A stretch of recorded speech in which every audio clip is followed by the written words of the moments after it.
melalui proses kajian. Dan itu SOP-nya harus seperti itu, dia tidak serta-merta. Dan itu diputuskan dalam sebuah rapat pleno pimpinan, ya. Jadi semua laporan itu tersampaikan kepada 5 orang komisioner, ketua dan anggota Bawaslu, dilaporkan dan diputuskan dalam rapat pleno. Bukan kerja staf.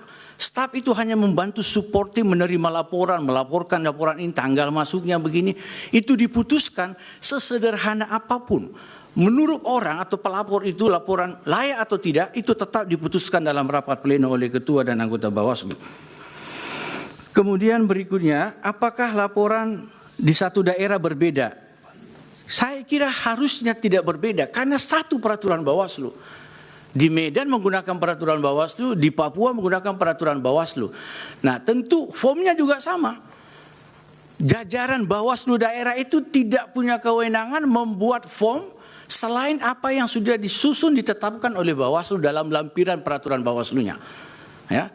Di Bawaslu itu ada satu SDM yang menurut saya itu sudah sangat mahir, namanya Ibu Yusti kalau saya tidak keliru. Itu dari era sebelum saya ketua Bawaslu sudah jadi di kepala bagian penanganan pelanggaran. Tidak pernah bergeser sampai detik ini. Ya, istilah saya kadang saya menggoda dengan positif, apapun makanannya, minumannya tetap Ibu Yusti. Siapapun ketua Bawaslunya, divisi penanganan pelanggarannya tetap Ibu Yusti. Ini orang sudah sangat qualified. Saya sudah pernah menguji dia secara langsung bagaimana dia menilai sebuah laporan. Dalam kondisi tertekan dan tidak tertekan. Dia seorang perempuan, saya harus sampaikan apresiasi. Dan hari ini dia masih menjadi kepala biro, naik kelas dia, dari kepala bagian jadi kepala biro. Jadi Bawaslu itu punya orang-orang hebat dalam menangani pelanggaran, ya. Mohon maaf kalau saya agak ya harus saya sampaikan apa adanya gitu, ya. Sulit sekali menemukan orang itu. Walaupun saya kasih informasi ke ketua Bawaslu, Anda harus punya kader. Ibu Yusti sebentar lagi pensiun kan? Oke. Jadi harusnya tidak ada perlakuan berbeda karena formnya standarnya sama dan itu dilakukan monitoring oleh jajaran Bawaslu secara bertingkat. Kalau ada penanganan pelanggaran dilakukan oleh Bawaslu Kabupaten Kota, Bawaslu RI mewajibkan dilakukan namanya supervisi dan monitoring. Dia harus melaporkan ada laporan X misalnya dari Kabupaten Kota. Itu harus diketahui oleh Bawaslu Provinsi. Bawaslu Provinsi melaporkan secara berjenjang ke Bawaslu RI. Jadi semuanya. Agak diringkas, Prof. Bagaimana? Agak diringkas. Siap. Kemudian dari pemohon mungkin. Pemohon satu. Ya. Nah, cawapres dan abdesi ditolak karena kurang syarat material. Ya, saya kira sekali lagi, saya tentu tidak dalam kapasitas menilai apa yang sudah dilakukan Bawaslu, tapi kalau misalnya dia mengatakan tidak terpenuhi syarat material, itu tentu ada pertanggungjawabannya. Kita bisa menilai apa yang dimaksud dengan tidak syarat, dan itu bisa ditanyakan. Ya, Bawaslu membuka ruang itu, ya. Maaf ini kalau terkesan saya. Ya, sekali lagi apa yang saya pahami, kalau ada misalnya laporan dari paslon tentang dugaan pelanggaran Pilpres dan itu kemudian bagi pelapor merasa belum adil, bisa ditanyakan, tapi tidak bisa merubah keputusan. Kan begitu kan? Jadi misalnya ada seperti tadi, loh, ini kok di Medan ada sistematisnya, ininya yang kurang, kok di Jakarta tidak ada gitu. Nah, itu dan saya kira Bawaslu membuka diri, Bawaslu punya aplikasi pelaporan itu. Jadi Oke, ini adalah jawaban dari ahli dari Bawaslu sebagai pemberi keterangan ya terkait dengan pertanyaan kenapa ada beberapa laporan yang kemudian tidak ditindaklanjuti oleh Bawaslu. Apa yang bisa Anda lihat, Bang Ferry? Ditambahkan itu tidak ditindaklanjuti karena tidak memenuhi syarat material. Dan itu memang janggal. Karena ada beberapa bukti. Banyak bukti disampaikan dan terpenuhi semua unsur material. Misalnya pidana, administrasi, ya, etik, itu disampaikan dengan data dan alat bukti yang semestinya memenuhi syarat materialnya. Tapi Bawaslu itu selalu menyisakan semacam misteri ya, dengan hanya menyampaikan tidak memenuhi syarat material. Syarat material mana yang tidak terpenuhi tidak dijelaskan. Dan ahli menyampaikan bahwa semestinya itu dijelaskan dan bisa diminta. kita sudah meminta apa sih kekurangan syarat material tetapi tidak pernah mereka penuhi.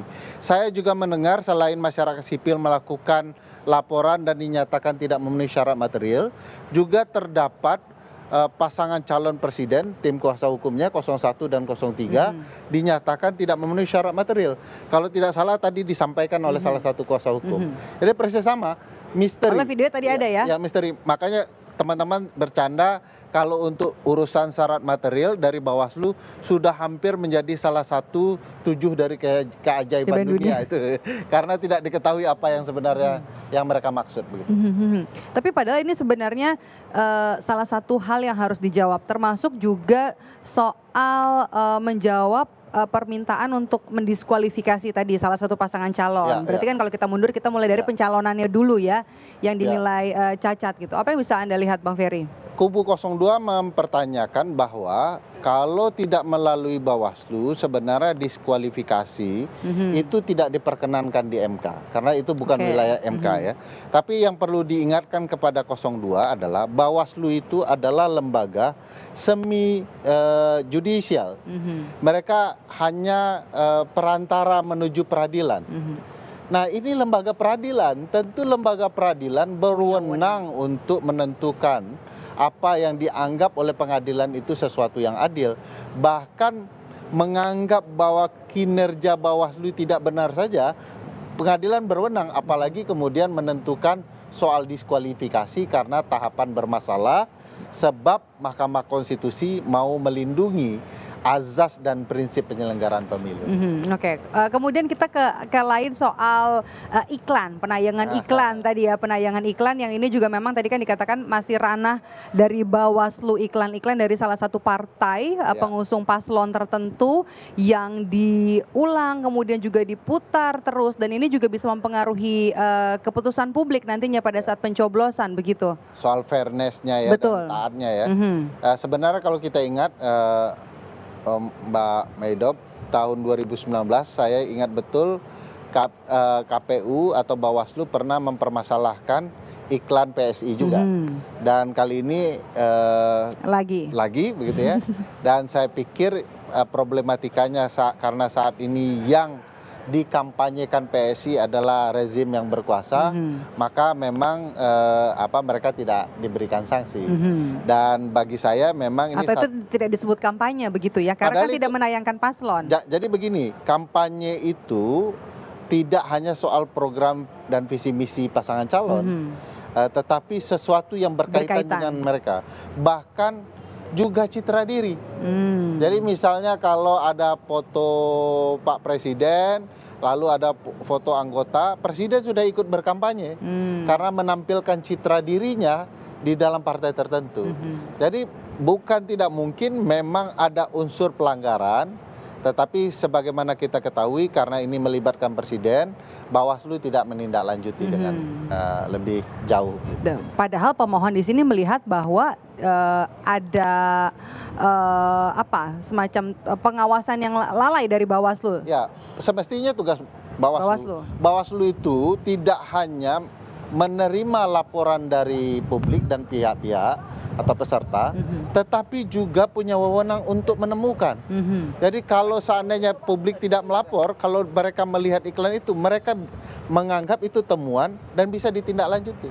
Jadi tidak hanya dari publik. Jadi ada dua disfungsi dari Bawaslu ya. Satu mengabaikan pelaporan soal berbagai proses kepemiluan, termasuk juga kampanye itu. Dan kedua, dia tidak menjalankan fungsinya sebagai pengawas yang bertugas mengawasi dan menemukan pelanggaran-pelanggaran yang ada. Termasuk juga dari salah satu pemohon yang mengatakan bahwa soal kriminalisasi kepala daerah yang terjadi dan ini laporannya juga tidak ditindaklanjuti begitu. Banyak tidak ditindaklanjuti oleh Bawaslu, bahkan laporan dari teman-teman saya yang memantau pemilu juga tidak ditindaklanjuti. Jadi Kalau tidak salah kami sudah pernah melaporkan 28 pelanggaran pidana, pelanggaran administrasi, dan pelanggaran etik, dan itu tidak ditindaklanjuti. Tidak ditindaklanjuti ya. Ini jadi kalau kita misalnya mau lihat dari kesempatan menghadirkan ahli dan juga saksi yang diberikan oleh pihak pemberi keterangan, yakni pihak Bawaslu hari ini, komposisinya adalah 1 ahli dan juga 7 orang saksi yang tadi dikatakan di awal adalah dari Bawaslu daerah. Ya. Menurut Anda, Bang Ferry, apa yang sebenarnya perlu jadi penegasan dari ahli maupun juga saksi dari Bawaslu pada kesempatan pemberian atau pembuktian hari ini? Ya, sederhananya keterangan ahli harus berkaitan dengan pengetahuannya. Ya. Sementara keterangan dari saksi itu berkaitan dengan apa yang dia lihat, dia alami dan dia dengar terkait dengan pelanggaran-pelanggaran pemilu dan tugas-tugas mereka, karena ini saksi dari Bawaslu daerah. Tugas-tugas mereka melakukan pengawasan dan upaya untuk menegakkan hukum kepemiluan. Dan kalau mereka dihadirkan, mestinya mereka menjelaskan apa yang terjadi di lapangan. Tidak lain dan tidak bukan dari itu. Kalau ternyata yang mereka jelaskan di luar apa yang mereka lihat, alami dan dengarkan sendiri, ini akan batal oleh mahkamah. Mereka harus menjelaskan, kami melihat ini, melihat itu, terjadi pelanggaran, siapa pelakunya, di mana dan kapan pelanggaran itu terjadi. Termasuk juga ini harus bisa menjawab laporan tidak ditindaklanjuti karena tidak memenuhi unsur materialnya tadi. Termasuk juga tadi padahal jelas ada bukti yang dibawa oleh pihak pemohon. Ya, banyak sekali bukti yang kemudian dinyatakan tidak memenuhi standar, tidak memenuhi material, dan mereka harus menjelaskan kenapa. Ada pihak yang datang ke mereka memberikan laporan, kenapa ditolak. Ada yang mereka lihat, mereka harusnya temukan, kenapa tidak mereka laporkan. Nah, ini jadi bagian untuk membongkar kisruh kecurangan ini kalau mereka memang menyampaikan apa yang terjadi di lapangan. Oke. Kalau dari pertanyaan yang disampaikan oleh KPU, oleh Pak Hashim tadi sepertinya tidak terlalu penting-penting betul ya. Karena tadi ini mohon maaf, tadi saya cuma mengutip Pak Profesor Muhammad ya. Prof Muhammad memulai saya menjawab dulu pertanyaan termohon karena itu yang paling mudah. Jadi itu sesuatu yang menurut saya tidak terlalu penting untuk diulas karena begitu ringan dan semua orang sudah mengetahui apa yang dia ingin. Cuma mengisi bagian dari apa yang harus ditanya oleh KPU ya, bahkan oleh seorang ketua KPU. Menyita waktu aja ketua, memanfaatkan keadaan saja, tetapi itu tidak membahas substansi yang harusnya digali oleh KPU.